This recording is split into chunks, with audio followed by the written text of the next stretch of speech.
I'm in this tranquil botanical gardens here in Sydney, Australia, and I'm gonna walk over here and have a sit for a minute and just talk to you about journey. The journey that you were made for, the journey that God had lovingly intended for you to take. The journey that's no different than the invitation that God gave Abraham when he appeared to him and said, I want to make a nation out of you. And he called him to leave his parents, to leave his culture, to leave his family, and to separate him. And when I say culture, I simply mean that there was a cultural way of doing life that Israel had become acquainted with, and God separated him from that because their culture had actually abandoned the ways of God.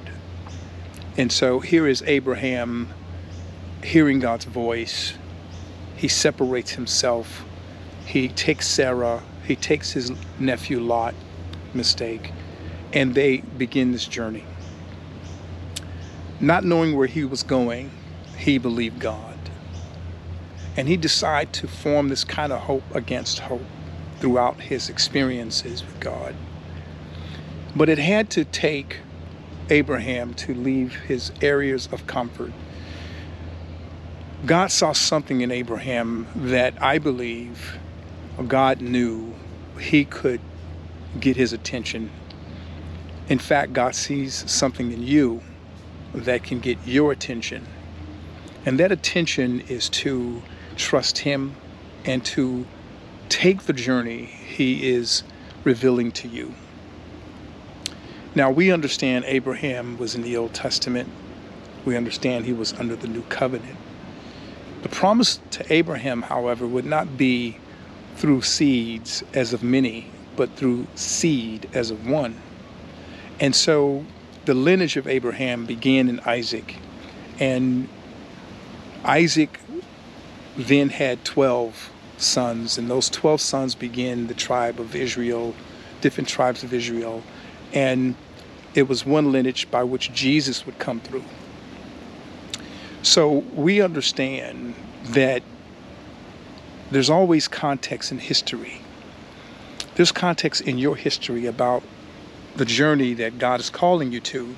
The key here is this, though. You'll never fully understand the context of it. Even as Abraham didn't fully understand the context of what God was calling on him to do, nor will we understand the full context on what God is calling us to do.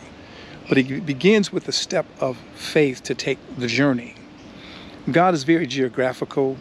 You can't put him in a box. You can't tell him to do what you want him to do, where you want him to do it. Unfortunately, we've bought into this idea of a civilized faith, which means we go to church, we get a house, we get jobs, we give our tithe, we worship on Sunday, do a little Wednesday night, but we just live our lives. That's not the model for the Christian. That's not the model at all. This journey has to do with following God's Spirit, following and doing his will. And so as you are purposing in your mind and heart to better understand what that is, God begins to reveal to you. And my favorite scripture I go to is Romans 12:1 and 2. I beseech you therefore, brethren, by the mercies of God, that you present your body a living sacrifice, that you may know what is the perfect will of God. Be not conformed to this world, but be transformed by the renewing of your mind, that you may prove what is that good and acceptable and perfect will of God. So it begins there. As you present yourself, present your doubts, present your fears, present it all. And as you begin to do that, incrementally, the journey that he has for you becomes apparent.